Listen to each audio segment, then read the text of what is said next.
말씀대로 내게 이루어지니이다, 이런 제목입니다. 하나님께서는 세상에 미련한 것들을 택하사 세상에 능력 있는 사람, 힘 있는 사람들을 부끄럽게 하신다고 했습니다. 세상에 약한 것들을 택하사 세상에 강한 것들을 부끄럽게 하신다고 했습니다. 세상에 천하고 멸시받고 없는 것 같은 그런 사람들을 택하사 있는 것들을 폐하려 하신다고 했습니다.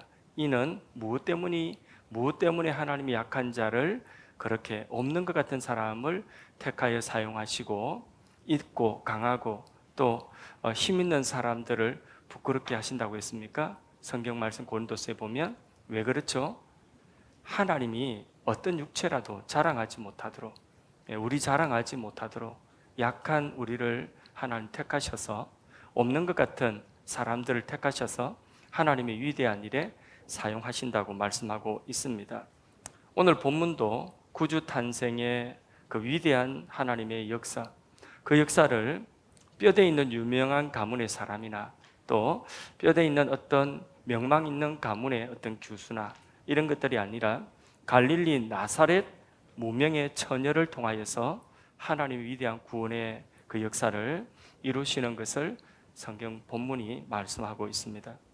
누가복음 1장에는 마리아가 나오고 또 오늘 읽은 본문에 또 여성이 한번 나오는데 아기를 갖지 못하다가 나이 많아서 아기를 갖지 못하는 사람이었는데, 그런데 아기를 가진 엘리사벳이라고 하는 여자가 나옵니다.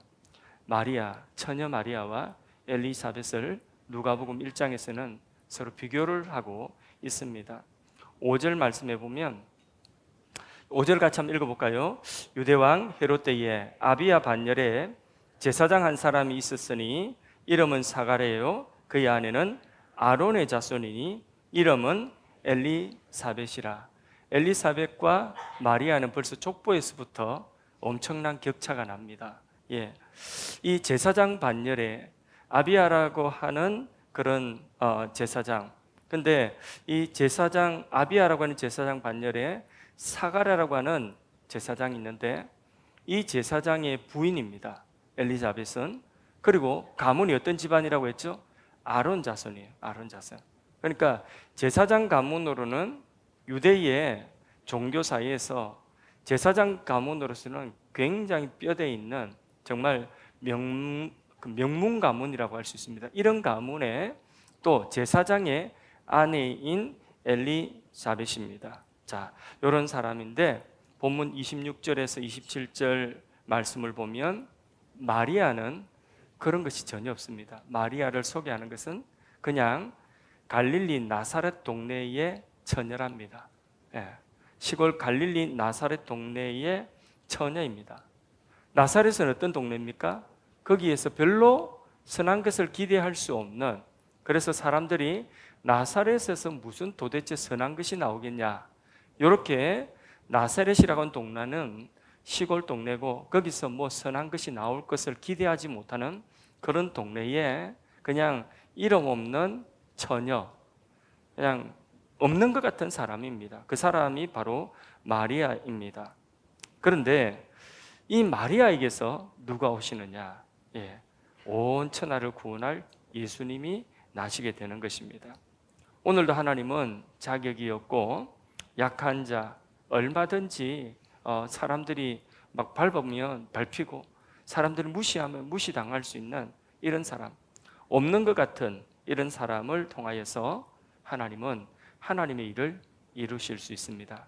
왜냐하면 하나님이 능력이 있으시기 때문에.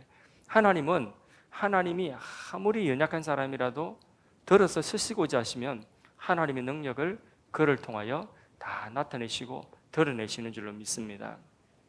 오늘도 우리는 자격이 없고 힘이 없고 어찌 보면 없는 것 같은 그런 사람이지만은 하나님이 마리아를 통하여서도 예수님을 잉태하게 하시고 하나님의 위대한 구원의 역사를 이루신 것처럼 우리를 통하여서도 하나님은 하나님의 크고 놀라운 일들을 이루실 수가 있습니다.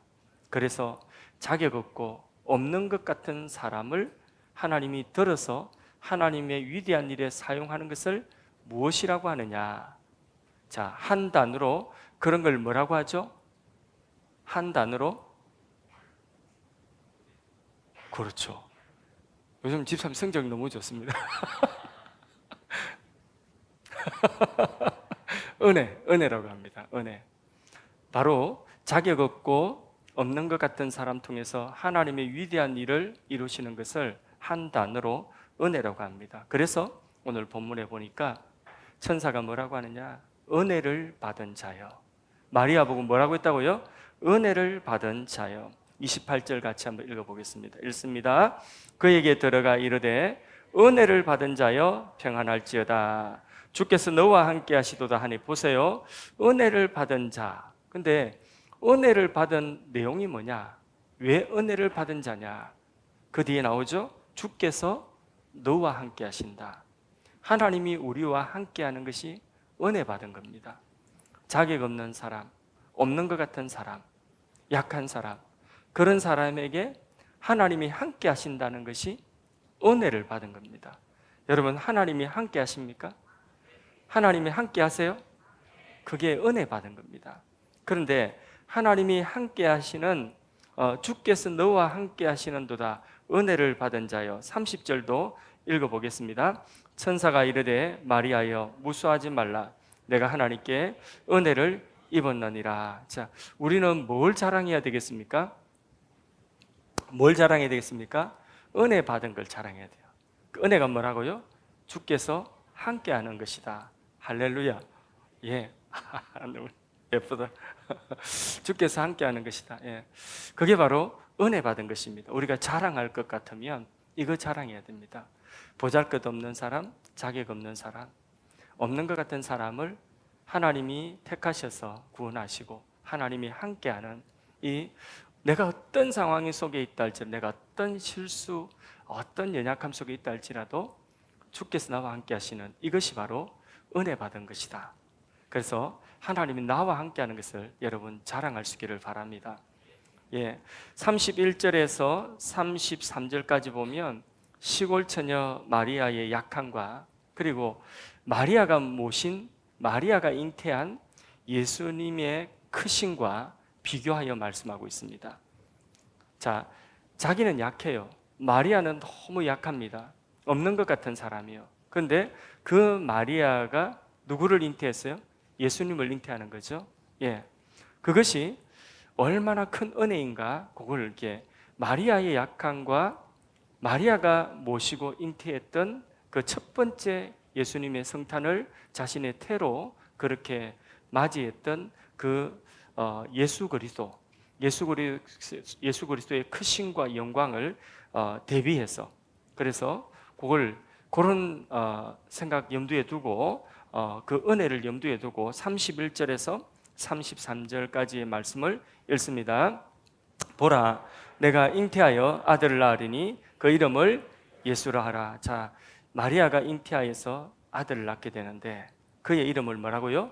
예수님이라 하라. 그 다음에요 32절, 그가 큰 자가 되고 지극히 높으신 이의 아들이라 일컬어질 것이요 주 하나님께서 그 조상 다윗의 왕위를 그에게 주시리니 영원히 야곱의 집을 왕으로 다스릴 것이며 그 나라가 무궁하리라. 보세요, 예수님 어떤 분이냐? 크다, 지극히 높으신 이의 아들이다, 하나님의 아들이랍니다. 그런데 이분이 다윗의 왕위를 가지고 오신다. 예, 다윗의 왕위, 영원히 야곱의 집을 왕으로 다스릴 왕이시다. 그리고 그의 나라가 무궁하다. 이분이 어디 안에 있다고요? 마리아의 태 속에 잉태된다는 이분이. 마리아는 지금 없는 것 같은 사람이에요. 그런데 이런 분이 지극히 크신 하나님의 아들이요 야곱의 왕이, 다윗의 왕위를 가지고 영원 무궁토록 다스릴 그 나라의 왕이 누구에게 오셨다고요? 마리아의 태중에 오신다는 거죠. 마리아의 천한과 예수님의 크심을 비교하고 있는데, 그러면 이 크심을 비교하는 것이 무슨 어떤 의미가 있는 거죠? 예, 그게 은혜의 큼을 지금 이야기하는 거예요.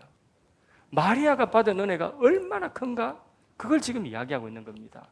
여러분, 제 손을 잘 보세요.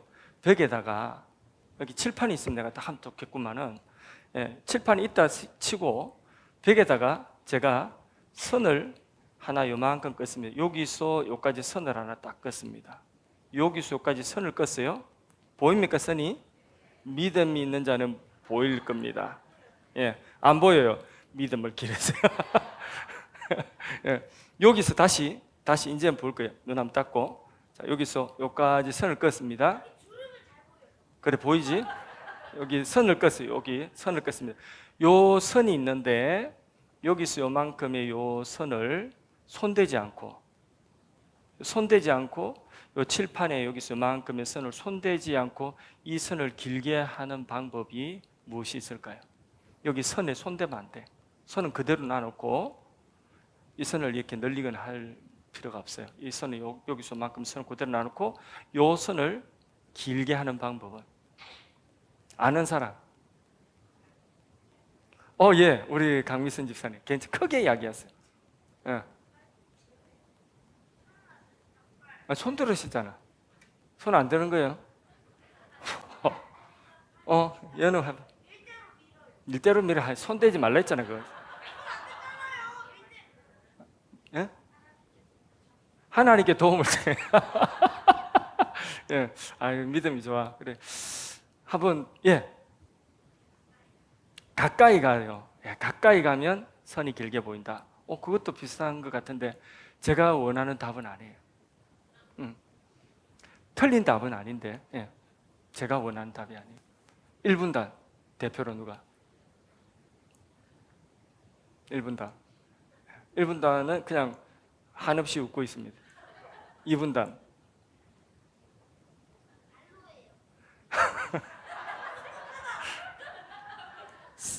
발로 손대는 거나 손으로 손대는 거 마찬가지예요. 2분단은 침묵입니다. 3분단.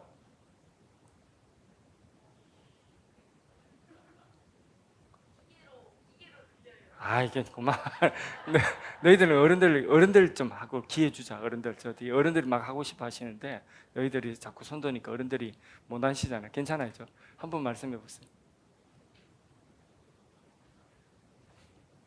3분단은 4분단에게 넘겼습니다. 4분단.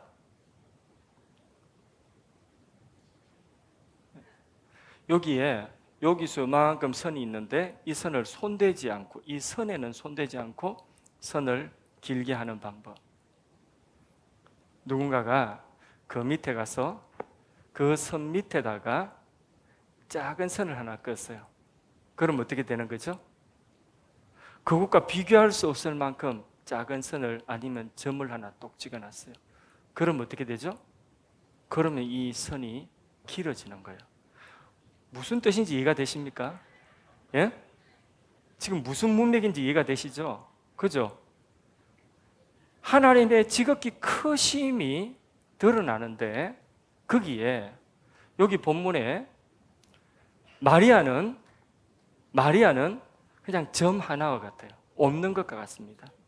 그래서 마리아가 잉태하게 되는 예수님은 다윗의 왕권을 가지신 분이고 지극히 크신 분입니다. 그분은 그대로 크신 분입니다. 그런데 그분 앞에 마리아의 자세나 그분 앞에 우리나 그분이 커지기 위해서는 내가 어떻게 돼야 되죠? 작아져야 되는 거예요.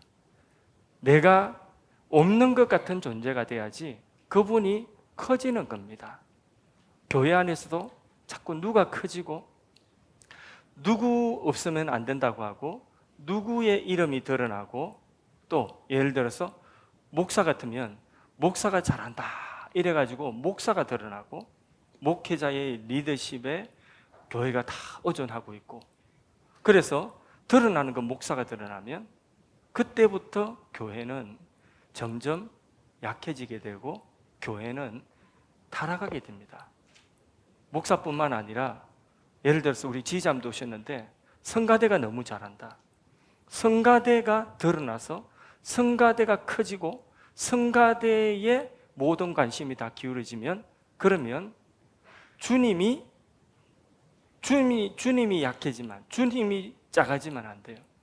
사람이 하여튼 교회에서는 누가 어떤 열심을 가지고 어떤 공로를 가지고 어떤 큰 일을 기하는 사람이라 할지라도 사람이 눈에 드러나서 사람이 자꾸 커 보이면 그러면 그때부터 주님의 받으실 영광이 점점 사람이 가져가기 시작하면 교회는 타락하게 됩니다. 그래서 어떤 누구든지 주님 앞에서는 한없이 작아야 됩니다. 없는 것 같아야 됩니다. 마리아처럼 아무것도 없는, 정말 없는 것 같은 그 사랑과 지금 마리아가 잉태하신 예수님의 그 영광과 그 나라의 무궁함, 이것을 우리가 꼭 기억해야 되는 것입니다. 그래서 마리아를 주목하는 것이 아니라 마리아가 잉태한 예수 그리스도가 주목을 받아야 되고 높임을 받아야 되고 그분이 커져야 됩니다. 우리도 마찬가지입니다. 하나님이 우리를 어떤 일에 부르셨든지 부르심의 그 자리에서 주님이 높아지고 주님이 하셨고 주님이 이루셔야 되는 것이지, 거기에 사람이 공로가 들어가고 사람이 거기에 드러나면 그때부터 거기에 하는 모든 일들은 주님의 일이 아니라 사람의 일이 된다는 것을 알아야 되는 것입니다. 마리아와 엘리자벳이 비교되는 것 중에 또 하나가 있는데 누가복음 1장 7절을 보세요. 1장 7절 같이 읽어보겠습니다.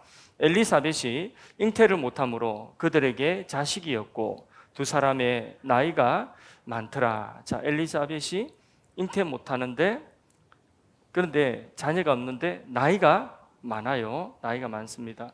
더 이상 이제 아기를 놓을 수 있는 그런 이제 나이가 지나는 것 같아요. 엘리자벳은 13절 읽습니다. 천사가 그에게 이르되 사가랴여 무수하지 말라, 너의 간구함이 들린지라.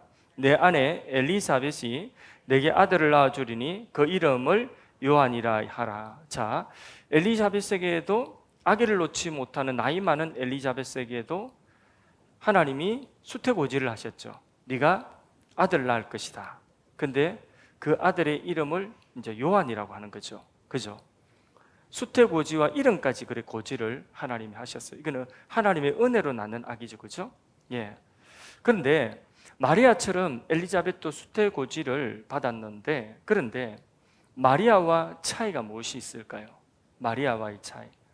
마리아가 수태고지 받은 것과 엘리자벳이 수태고지를 받았는데 이 둘의 차이. 자, 이름도 고지했어요. 그 이름을 예수라 하라.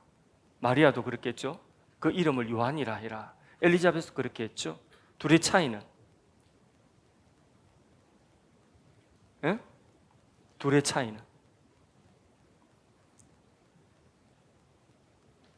예, 집사님, 크게 괜찮습니다. 동정녀에게서, 예, 엘리자벳은 동정녀가 아닙니다. 그죠? 동정녀에게서, 예, 예. 제가 이렇게 질문한 그 틀린 답은 아닌데 맞는 답인데 제가 원하는 답은 또 아니에요. 예, 또 차이가. 예, 괜찮아요. 크게 이야기하세요. 예, 예, 말씀해 보세요. 은혜로, 둘 다 은혜지. 아기 못 낳는 사람, 예, 둘 다 은혜예요.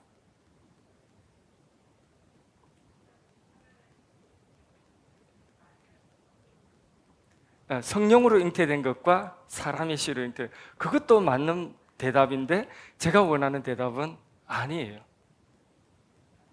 예. 제가 지명할게요. 크게 웃은 우리. 예? 환경이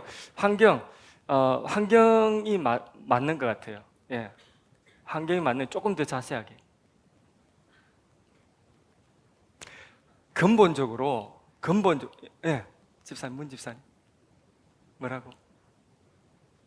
크게, 더 낮은, 예, 더 낮은, 예, 더 낮은. 뭐라고 하실 말씀 많은데, 그죠? 할 말은 많은데, 예.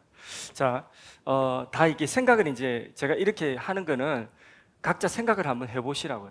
그래서 마음에 이제 더 각인이 되라고 하는 거거든요. 자, 엘리자벳은 나이가 많죠. 그동안에 무엇을 구했습니까? 아기를 구했어요. 근데 못 낳았어요. 그죠? 구하던 아기예요. 그래서 13절에 보면 13절 다시 한번 띄워줘 보세요. 천사가 그에게 이르되 사가랴여 무수하지 말라. 너희의 무엇이 들렸다고요? 간구. 그동안에 뭐 했다고요? 구하고 바라고 소원하던 아기 그 아기를 낳을 수 없는 나이에 사라와 같이 그렇게 얻은 거예요. 은혜죠. 축복이죠.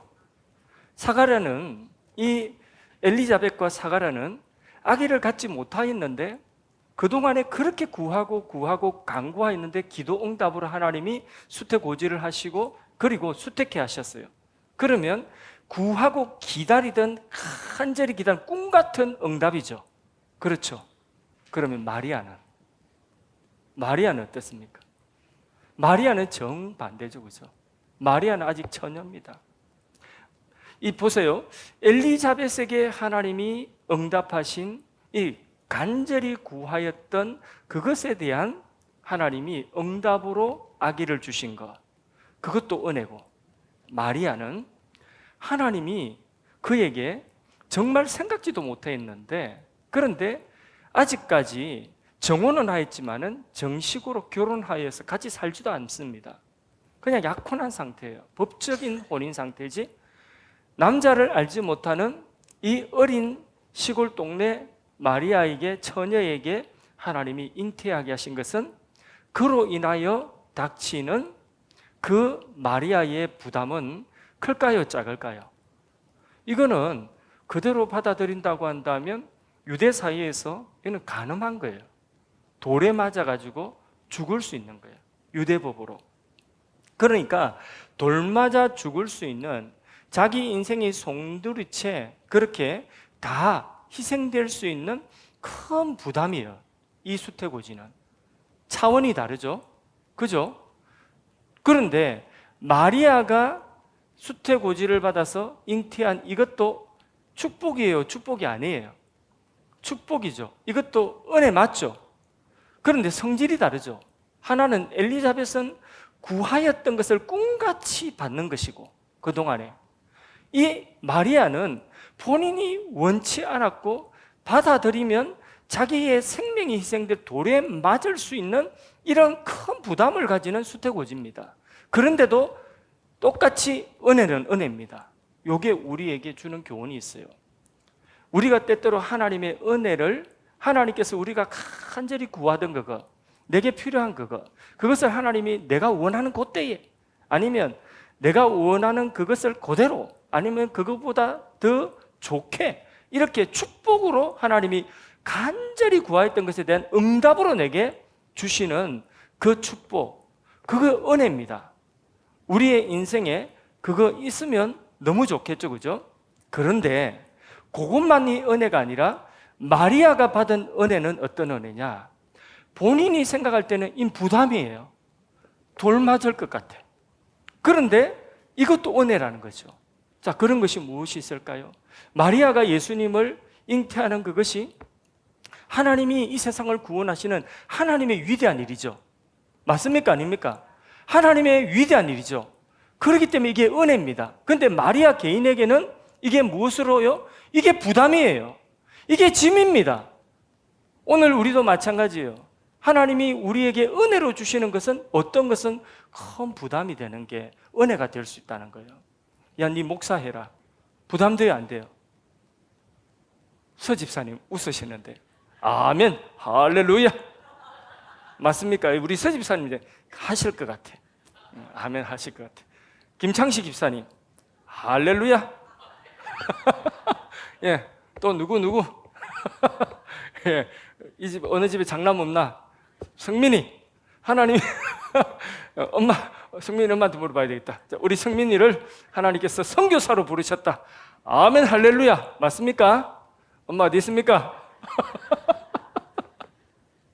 아멘, 할렐루야. 이래선 놈도 제가 이제 아프리카로 가겠다고 앞으로 정글로 가겠다고. 저는 더 깊은 데로 가겠다고. 아멘이에요? 엄마 아멘 할렐루야예요? 예. 빨리 보내고 싶어. 예. 자, 이렇게 하나님께서 누군가를 보세요. 선교사로 나가라. 선교사로 하나님이 부르셨어요. 부담이죠. 엄청난 부담입니다. 생각지도 않았는데 하나님께서 꿈에 하나님께서 뭐 어떤 지시를 하셔가지고 감동을 거부할 수 없는 감동을 주셔가지고 선교사로 가다. 엄청 부담이죠. 목사 되라, 신학교 가라. 부담이 될 수가 있습니다. 그까지는 아니라 할지라도 사랑방 리더 되라. 부담이야, 부담이에요. 이것도 부담일 수 있어요. 그죠? 뭐 멘토를 해라. 이 부담일 수 있습니다. 우리에게 있어서 간절히 내가 구하고 내가 찾는 것을 하나님 축복으로 주시는 그것도 은혜이죠. 그러나 때때로 하나님께서 내 마음에 부담, 안 났으면 되는데 났었다가 돌 맞고, 안 했으면 되는데 봉사인 것 때문에 돌 맞고, 그런 일들이 있을 수 있는 거죠. 그러죠? 일하면 돌 받습니다. 일하고 욕 먹습니다. 원래 그래요. 주의 일은 하나님이 하시는 그 일은요, 주의 일은 일하고 돌 맞고 일하고 욕 먹고 그런 거예요. 누구에게 인정받고 그거는 조금이고요, 오히려 돌을 더 많이 맞습니다. 부담이에요. 그것도 뭐라고요? 은혜라니까. 마리아가 받은 은혜가 클까요? 엘리자벳이 받은 은혜가 사실 클까요? 어떤 것이 더 큽니까? 어떤 것이 더 큽니까? 크게 대답해 보세요. 자, 그러면 어떤 은혜를 받기를 원하십니까? 또 웃고 만다. 확실하게 해야지. 예? 어떤 은혜? 마리아의 은혜 맞습니까?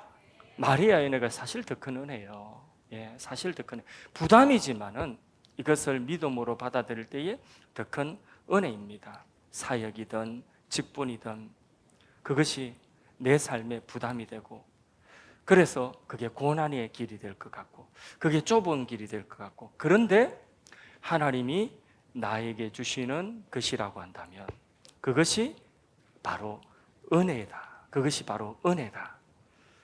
한번 따라합시다. 그것이 바로 은혜다. 할렐루야. 이렇게 엘리자벳이 받은 복도 큽니다. 그것도 은혜입니다.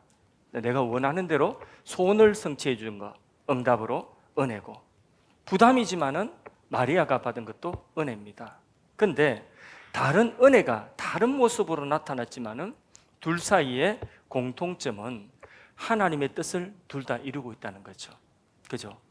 그래서 내 삶에도 하나님의 뜻이 이루어질 수 있다면 꿈에도 그리던 내가 구하고 구하였던 소원하였던 소원 성취의 응답으로 축복이 주어지면 그것도 감사한 것이고, 또 마리아처럼 돌맞을 일이지만은 크게 부담되는 일이지만은, 그러나 사람들의 말에 맞고 사람들의 돌팔매에 맞아서 내가 사람들에게 상처받고 그런 부담스러운 그런 고난도 주님의 뜻이 내게서 이루어지는 일이라면 수용할 수 있는 것이 믿음인 것입니다.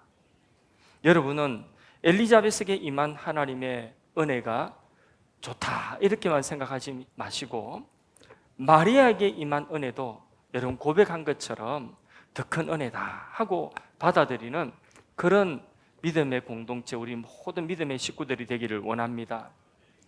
우리에게 엘리자벳에게 임한 하나님의 은혜, 불임이 해결되고 기도가 응답되고 막혔던 문이 열리는 그런 은혜가 우리의 삶에도 일어나기를 축복합니다. 그러나 마리아처럼 하나님의 뜻이라면 돌로 맞을 수도 있고, 또 말로 맞을 수도 있고, 심지어는 내가 죽어야 하는 큰 부담이 되는 십자가의 길이라도 하나님의 뜻이 내게서 이루어지는 일이라고 한다면 감사함으로 받아들이는 그런 소중한 주의 백성들 되기를 축복합니다.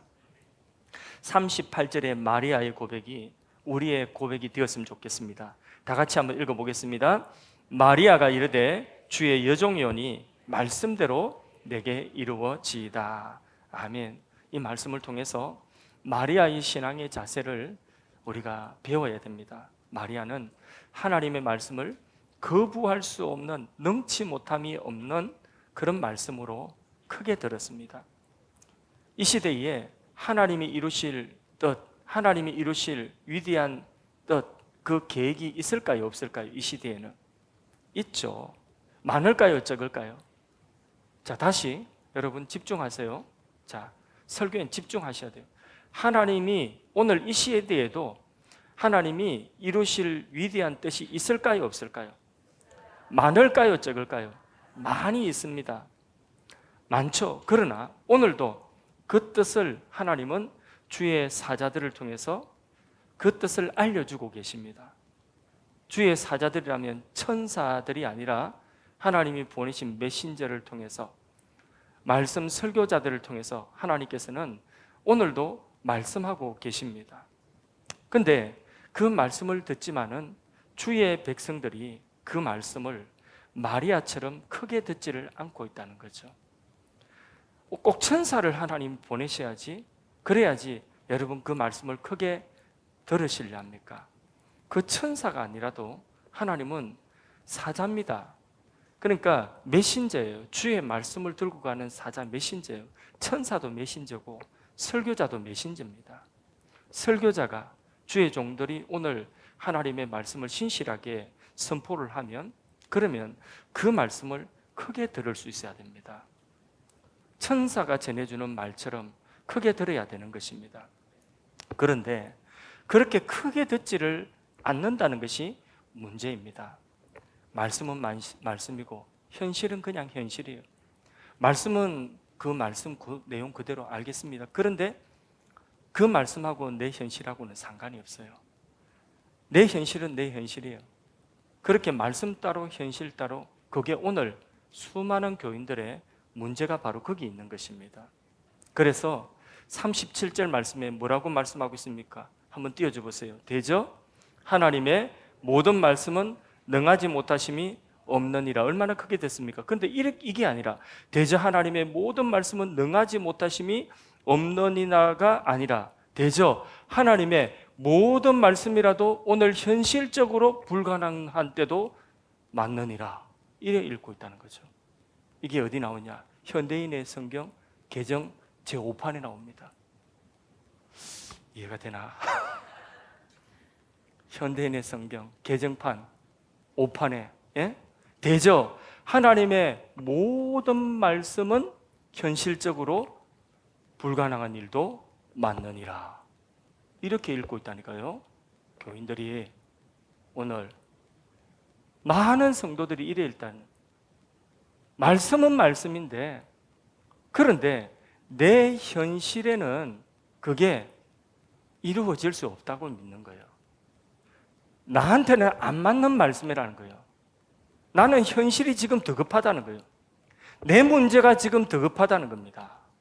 내 상황에 그 말씀 갖다 대지 말라는 겁니다. 그게 오늘 교인들의 현실이라고 하는 것입니다.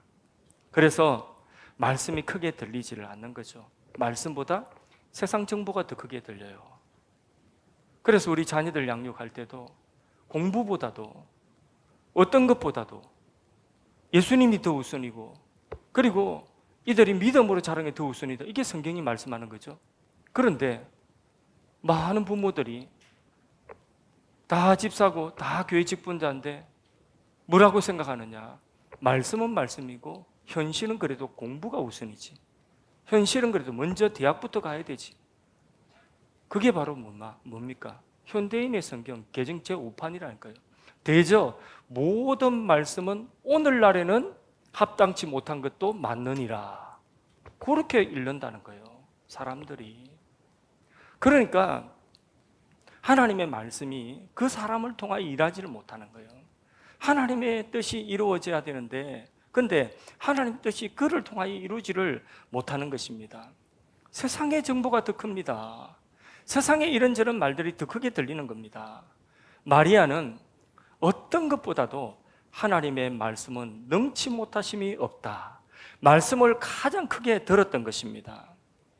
여러분, 그래서요, 말씀 듣다가도 자기에게 맞는 말씀만 골라 듣고, 그런 말씀은 아멘하고, 자기에게 맞지 않고 자기의 현실에 적용하기 싫은 이런 말씀들은 피해가는 거죠.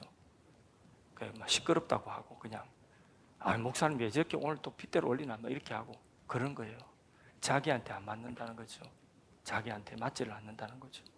그래서 자기에게 원하는 말씀만 뽑아가지고 들어서 그 뽑아가지고 만드는 그게 신앙인 것 같은데 그게 이상한 신앙. 그게 바로 뭐냐, 그게 팀 켈러가 이야기하는 자기가 만든 신이에요. 자기가 만든 하나님을 자기가 섬기고 있는 거예요. 성경대로의 하나님이 아니라, 말씀대로의 하나님이 아니라 자기가 만드는 하나님을 자기가 원하는 성경 구절만 뽑아가지고 만들어서 섬기고 있다는 거예요. 그러니까 이상한 기독교예요. 내가 복음, 내가 복음. 성경의 말씀이 아니라 내가 복음으로 그렇게 믿고 있다는 것입니다. 그래서 천국 가서 혼날 사람들 진짜 많습니다. 천국 가가지고 교회에서는 집사, 교회에서는 장로, 권사, 목사, 전도사, 교회에서는 하여튼 직분을 다 가지고 있는데 천국 가가지고 혼날 사람들 되게 많습니다. 예. 하나님이 성경 대조해가지고 내가 언제 그렇게 말했냐. 근데 자기한테 꼭 자기의 입맛대로 맞는 그대로 딱 해가지고 그래서 이게 하나님의 뜻이다 이런데 하나님께서 천국 가가지고 봐라, 성경 봐라, 성경 대조해가지고 혼날 사람들 많이 있을 겁니다. 진짜 현실적으로 그런 사람들이 너무 많습니다. 교회 안에.